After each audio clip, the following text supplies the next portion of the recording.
நடிகர்கள் கார்த்தியும் ஜெயம் ரவியும் சபரிமலை ஐயப்பன் கோவில்ல தரிசனம் செஞ்சிருக்காங்க.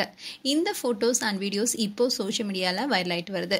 நடிகர் ஜெயம் ரவி பொன்னியின் செல்வன் படப்பிடிப்புல இருந்தப்பவே முதல் முறையா சபரிமலைக்கு சென்றதா கூறப்பட்டுச்சு. அப்போ அவர் கன்னிசாமியா நடிகர் ஜெயராமுடன் மலைக்கு சென்று சாமி தரிசனம் செய்தாரு. அதை தொடர்ந்து ஒவ்வொரு வருஷமே தொடர்ச்சியா சாமி தரிசனம் செஞ்சுட்டு வராரு ஜெயம் ரவி. இந்த முறை நடிகர் கார்த்தியும் சேர்ந்து போயிருக்காரு. தமிழ் சினிமாவில முன்னணி நடிகர்கள ஒருத்தரா இருப்பவர் தான் நடிகர் கார்த்தி. அந்த வகையில பருத்தி வீரன் திரைப்படத்தின் மூலமா அறிமுகமான கார்த்தி முதல் படத்திலேயே பெயரையும் புகழையும் பெற்றாரு. அதோட பல படங்கள் நடித்து ரசிகர்களை கவர்ந்தாரு. இப்போ கார்த்தி வா வாத்தியார் என்னும் திரைப்படத்தில் நடித்து முடிச்சிருக்காரு. இந்த படம் விரைவில் திரைக்கு வரும்னு எதிர்பார்க்கப்படுது. அதே சமயம் சர்தார் 2 திரைப்படத்திலும் நடித்திருக்காரு. இந்த படம் இந்த ஆண்டு தீபாவளிக்கு வெளியாகும்னு பல தகவல்கள் வெளிவந்துட்டு இருக்கு.